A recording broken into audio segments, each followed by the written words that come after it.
Sa mga inaasahang magpa-perform sa Thanksgiving party ni Duterte bukas ang kilalang singer-songwriter na si Freddy Aguilar.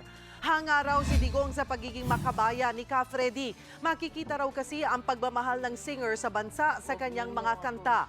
Nadiskubre rin daw ni Duterte na may social conscience. Si Aguilar sa dami ng beses nilang nagkwentuhan. Kinuwento naman ni Digong na ang classic na Anak ang kanyang pinaka-paboritong kanta. On the list.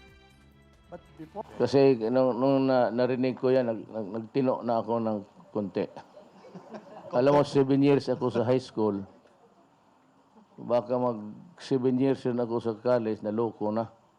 So I tried to just, and it would give you, hindi naman melancholia, but it's something of remembering a childhood and the sacrifices of the parents. Be sure to come back. Use 5 everywhere. Copyright 2016.